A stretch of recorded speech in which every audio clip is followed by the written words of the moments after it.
Is sacred geometry the expression of creation? Is it the language in which the divine speaks throughout creation?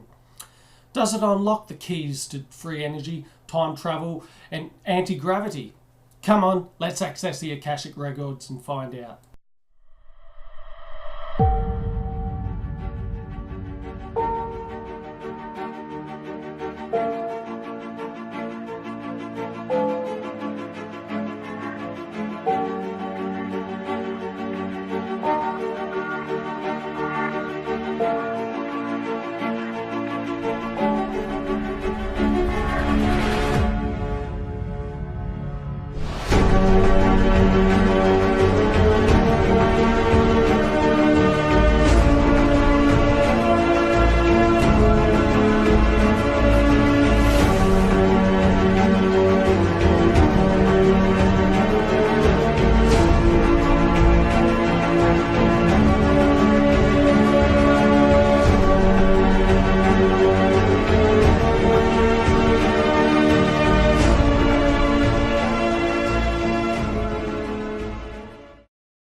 Alright, welcome back to Accessing the Akashic Records. This is episode 9 on sacred geometry. Now, as I've already mentioned in a previous episode, the creation is expressed throughout the language of geometry, mathematics and frequency, like sound or music. Now, I've already covered the math, and in this episode I'll obviously be covering the geometry, and next episode I'll finish off the trilogy and cover the sound or sacred geometry or sacred sound, whatever you wish to call it. I'll call it sacred sound sonic geometry or something like that. I haven't quite decided what the title will be yet, but it'll be one of those, or maybe a mixture of both. I'm not sure. Anyway, semantics out of the way.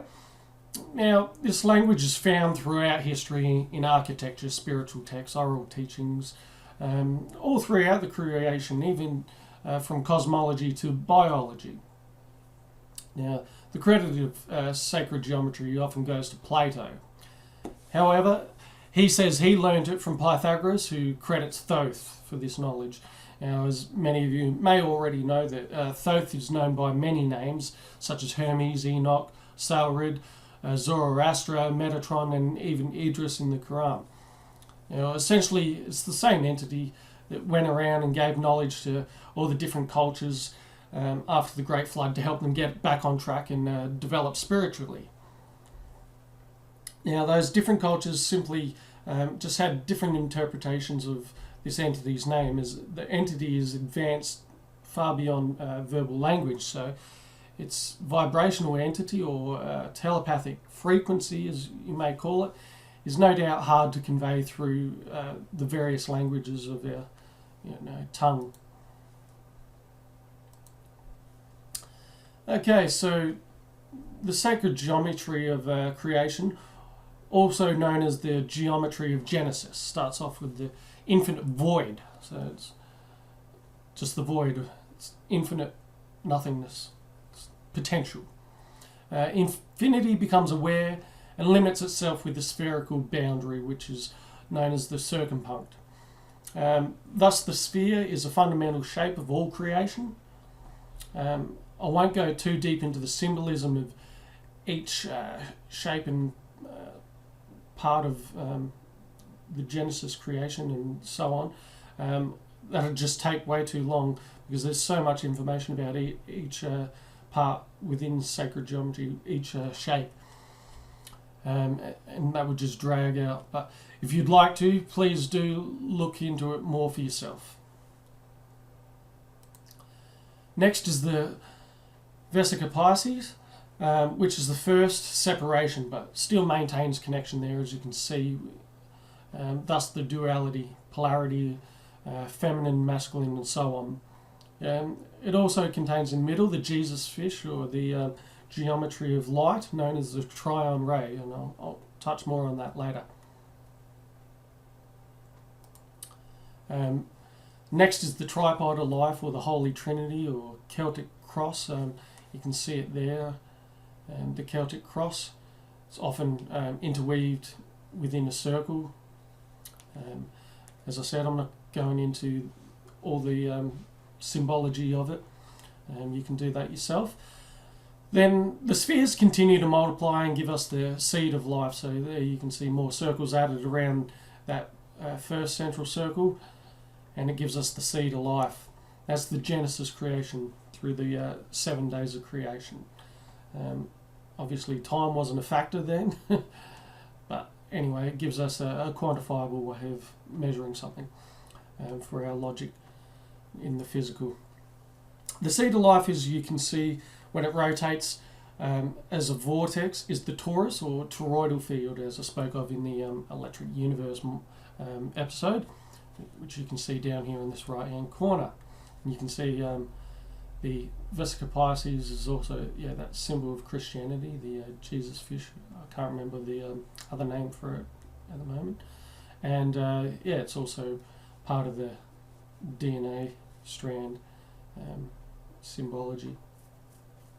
The serpent, and the caduceus staff, and all that you'll see. Next is the flower of life, which is an extra row or several rows of spheres around the seed of life, as seen in the top right there. You've got different levels, more actual spheres added on to the more rows of spheres added on, creating a different, more expanded flower of life.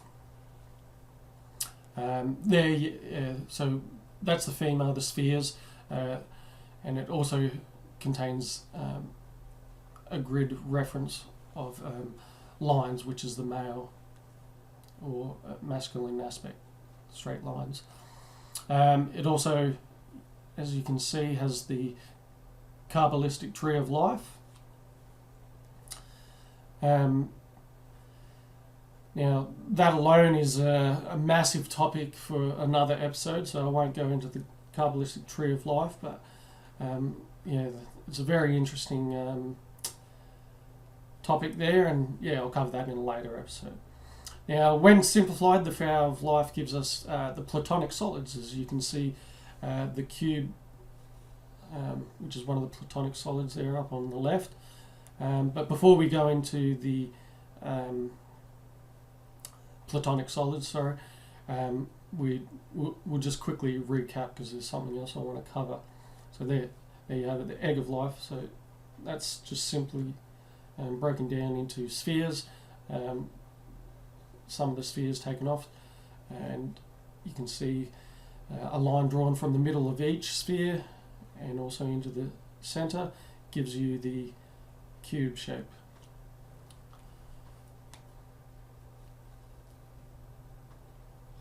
Okay,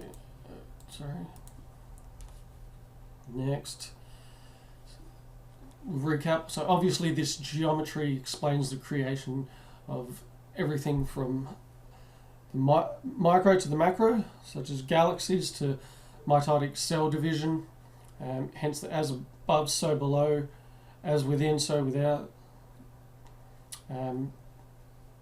Hermetic quote. And as you can see there, circle, single cell, then the first division, so on and so forth, and also pertains to how the galaxies are created, so micro and macro scale there. I just wanted to give you a quick look at that. So again, we must simplify the flower of life, as you can see here, and we extract the fruit of life, and we can create the all-important 5 Platonic solids from this, as well as Metatron's cube and their star tetrahedron, or the macabre, or star of life. So take note of that fruit of life there. So from the fruit of life, you draw a line from each circle to every other, sphere, and that gives you Metatron's cube, which is there. Now, the first Platonic solid on the left is the tetrahedron, which is also, what have I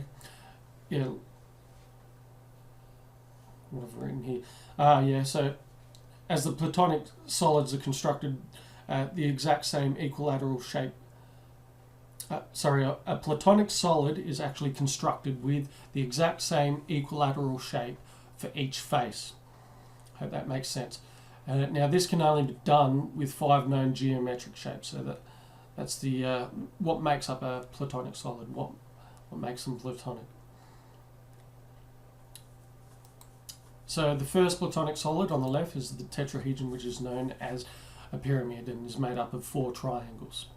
So the second on the left there, second from the, or third from the left, including Metatron's cube is the octahedron, hexahedron or cube, made up of 6 squares. Third is the octahedron, which is the second 2 pyramids base to base, made up of 8 triangles. Fourth is the dodecahedron, which is the 12 pentagons all connected. Then fifth is the icosahedron, which is 20 triangles all connected. On the far right, you see the star tetrahedron, which is 2 tetrahedrons merged into one another, also known as the Star of David, Merkaba, Star of Life, even the aura and chakra energy field. It represents the feminine tetrahedron pointing down, the masculine tetrahedron pointing up. So it's a combination. So it's somewhat androgynous, you could say. Okay, now these solids represent the elements, if you didn't already know. And the dodecahedron is heaven, spirit, space, ether, prana, tachyon, source field, unified field, or time space, as I like to call it, as we've seen in the time space episode. Whatever you wish to call it, call it that. But yeah, it's been left out of this example. It's down here in the corner. Now, up here, an interesting correlation is when you work out the sum of the angles, it gives you some very important information. So 720 degrees is the sum of the tetrahedron angles, the octahedron, which is fire, I should say. Air is the octahedron, which works out to 1440. That also equates to the minutes within a day. Earth is the cube, and that's symbolized by 21. The sum is 2160, which works out to the diameter of the moon. The icosahedron is water, and the sum is 3600, and works out to the seconds of the hour. And adding all those up gives you 7920, which is the diameter or radius, I should say, of the Earth. So very, very awesome information and correlation there.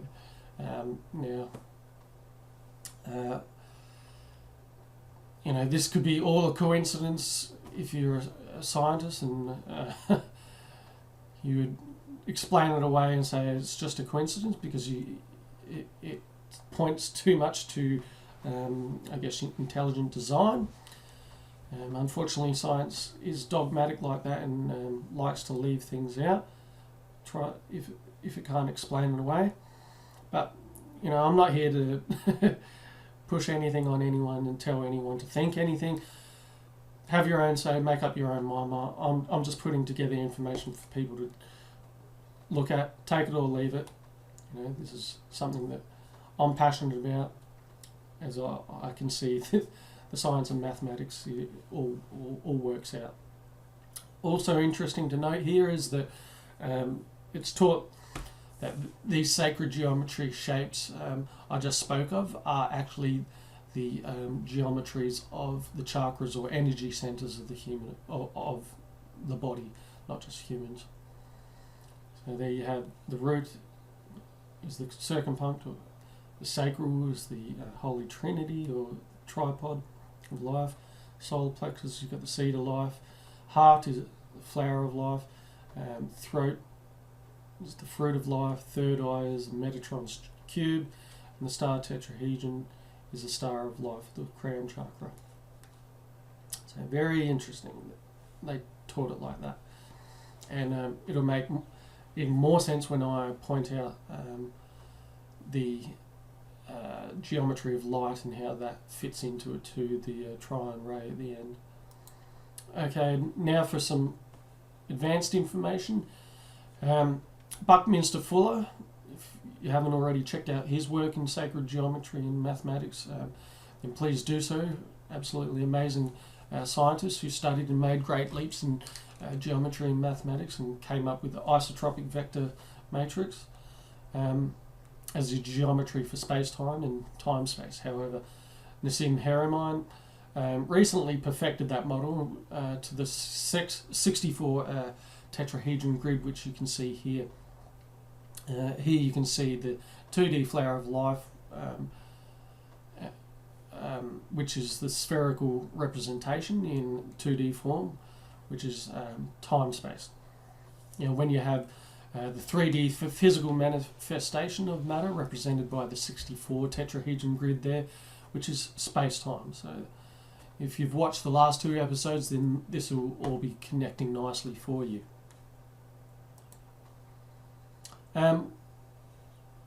So the 64 tetrahedron grid, or orthographic projection there up on the left, this is the seed space geometry that allows for all space dynamics we see, including expansion, collapse and stillness. There in the yellow you see the 2 octaves of the vector equilibrium, centered stillness at each octave, able to collapse at each octave due to the jitterbugging or folding of the cube octahedron into the octahedron. These octaves can be continually added from Planck scales to cosmological scales, so from the micro to the macro. And it goes up in perfect octaves, all equilateral and all working out perfectly. Each tetrahedron is a dual torus of implosion expansion, a harmonic oscillator resulting in a sphere around each. This is the literal holographic interference pattern of the cosmos, just as in holography. There are PSUs at the smallest resolution, Planck spherical units, with a Planck length, diameter and Planck mass. These are the closest packed spheres, 12 around a single one. This is the spherical analogue of the vector equilibrium. In each sphere we're connected at their center points. This is precisely why the vector equilibrium is so stable. So it works out perfectly equilaterally. So the vector equilibrium, or cube octahedron, totally balanced due to the edge and radial length being equivalent. However, can also fold into itself for collapse. This is what the unperceivable vacuum energies configuration usually is. So there you see the singularity, and if you've seen my episode where I covered, well, not only have I covered it, I'll continue. Mincing up my words here, bear with me. Jitterbugging results in a toroidal flow, collapse towards singularity there. It's just said what I'm trying to say. So the singularity there, so this is perfect equilibrium of the torus or toroidal field that surrounds all life, as I've covered in previous episodes. So this gives us the geometry for this vortex mathematics, which is how we get anti-gravity, levity and teleportation, how we get time travel, how we get free energy and 0 point energy from time-space, the reciprocal reality that we also exist in.